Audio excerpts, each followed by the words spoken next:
Kashmir files और Kerala story के बाद अब आ रही है कानपुर फाइल्स। जीएम फाउंडेशन के production house global Midas capital ने कानपुर फाइल्स शीर्षक से एक फिल्म बनाने की घोषणा की है। शुक्रवार को दिल्ली प्रेस क्लब में आयोजित प्रेस वार्ता में फिल्म के निर्माता इंद्रप्रीत सिंह ने बताया कि उनकी फिल्म 1984 हुए सिखों के नरसंहार की वास्तविक घटनाओं पर आधारित होगी। फिल्म का पूरा नाम है कानपुर फाइल्स 1984 सिखों का नरसंहार। इस डॉक्यू ड्रामा फिल्म में 1984 के दौरान उत्तर प्रदेश के कानपुर जिले में सिखों के खिलाफ हुई पूर्व नियोजित सामूहिक हत्याएं, लूटपाट और हिंसक घटनाओं को तथ्यों, सबूतों, गवाहों और पीड़ितों के साथ पर्दे पर उतारा जाएगा। इंद्रप्रीत सिंह ने कहा कि यह घटना बहुत ही दुर्भाग्यपूर्ण थी, लेकिन अफसोस इस बात का है कि घटना के इतने बरस बाद भी दोषियों के खिलाफ कार्यवाही नहीं हुई और न ही पीड़ितों को इंसाफ मिला। इंद्रप्रीत सिंह का कहना है कि उनकी यह फिल्म नरसंहार पीड़ितों को इंसाफ दिलाने के लिए संयुक्त राष्ट्र में मामलों को उठाने, लोकतांत्रिक अधिकारों, नागरिक स्वतंत्रता और मानवाधिकारों के लिए लड़ने वालों के लिए एक मजबूत आधार प्रदान करेगी। उन्होंने बताया कि कानपुर में सिखों की हत्या में शामिल 127 लोगों को सजा दिलाने और पीड़ितों को इंसाफ दिलाने के लिए घटना के 35 वर्ष बाद 5 फरवरी 2019 को पहली बार अखिल भारतीय दंगा पीड़ित राहत समिति 1984 के अध्यक्ष सरदार कुलदीप सिंह भोगल और सुप्रीम कोर्ट के वकील प्रसून कुमार के प्रयासों से एसआईटी का गठन किया गया था, जिसमें हत्याओं में शामिल लोगों की पहचान की और उनके खिलाफ मुकदमा चलाया।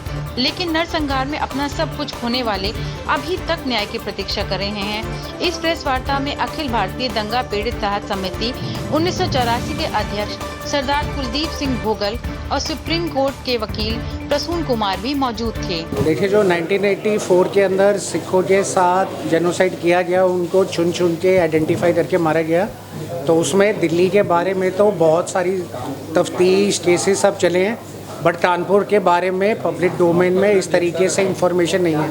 तो हमारी ये कोशिश है कि लोगों को बताएं कि 127 सिखों को किस तरीके से मारा गया और आज 39th ईयर में जाकर भी उनको इंसाफ नहीं मिला और अभी भी ट्रायल चल रहे हैं, तो उनकी कहानी सामने है। तो आपको ये 127 लोग जो मारे गए हैं, जिनका कत्ल किया है, इसके बारे में कहाँ से पता लगा और इसके ठोस प्रमाण क्या है? इसके ठोस प्रमाण के लिए जब हमने लास्ट ईयर अपनी डॉक्यूमेंट्री बनाई, तब हम कुलदीप सिंह भोगल जी और प्रसून कुमार जी से मिले। ये सारी जंग जो कानूनी लड़ते आए हैं, ये दोनों लड़ते आए हैं, तो इनके पास सारे जो मौजूदा दस्तावेज, केस फाइल्स, सारी प्रोसिक्यूशन और सारी केस डिटेल्स हैं, उसी पे आधारित ये पिक्चर है। तो ये कोई काल्पनिक नहीं है, जो हुआ है और ऑफिशियली पब्लिक डोमेन में है, बट कभी सामने खुल के नहीं आया, उसको दर्शाने की कोशिश है। तो आपको क्या लगता है कि ये जब मार्केट में जाएगी तो लोगों का रिएक्शन कैसा होना चाहिए? आप क्या आशा करते हैं लोगों के लिए? देखिए, उसमें जैसे ये मार्केट के अंदर जाएगी तो सबसे पहले सिखों के साथ ऐसा हुआ कि 35 साल तक एसआईटी नहीं बनी। सबसे हैरानी तो लोगों को पहले होगी कि ऐसा सिखों के साथ कैसा हो सकता है, और वो भी उन सिखों के लिए जो हर किसी के लिए हमेशा खड़े रहते हैं। और दूसरा, अगर ये एक बार इस तरीके की निष्पक्ष पिक्चर निकल के आ जाती है, तो बड़े सारे ऐसे, आज भी जैसे बताया प्रसून जी ने, कुलदीप जी ने, कि ऐसे विक्टिम फैमिलीज़ हैं जो डर के हमारे सामने नहीं आते, वो भी सामने आएंगे।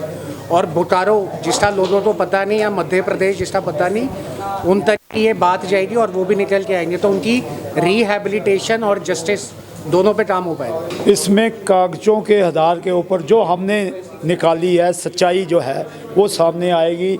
127 लोगों को, मैं और प्रसून कुमार जी, हम घर घर में गए, हमें 3.5 साल लग गए, और जो RTI है ये 3 साल बाद लागू हुई है।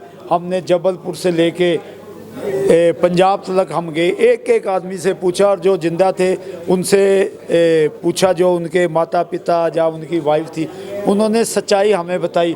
उसी सच्चाई को हम लेके आएगा, और हम यहाँ कहना चाहते हैं, हम देश के प्रधानमंत्री से भी अपील करेंगे, इस सच्चाई को, ये जो फिल्म बनाएंगे कानपुर के ऊपर, उसको आप देखें और आपको सच्चाई पता चलेगी कि वहाँ कानपुर में जहाँ 4-4 मंजिल से गर्दनें काट के नीचे गिराया गया, और ये जो सच्चाई है, हम लेट लेके ज़रूर आए हैं, मगर सच्चाई रहेगी, जो झूठ है वो झूठ रहेगा। ये तो जो मामला था, ये तो हम आज भी कांग्रेस को दुश्मन मानते हैं। कांग्रेस ने जो हमें किया, हमने तो मनमोहन सिंह का भी नाम लिया कि मनमोहन सिंह ने कहा था कि आप 84 भूल जाए, मगर हम नहीं भूलेंगे 84 अगर हम पाकिस्तान से उजड़ के आए, वो हमने आज तक नहीं भूले उसको, पाकिस्तान को, कि हमें वहाँ से उजाड़ के भेजा गया। ऐसे ही कांग्रेस जो है वो सिखों की दुश्मन नंबर 1 है, उसने नरसंहार करवाया सिखों का। और इस गुरु नानक की जो बाणी थी, अव्वल अल्लाह नूर पाया, कुदरत के सब बंदे एक नूर पे सब जब उपजे हो, कौन बड़े कौन बंदे। हम सुबह अरदास करते हैं, नानक नाम चढ़दी कला, तेरे बाणे सरबत का भला।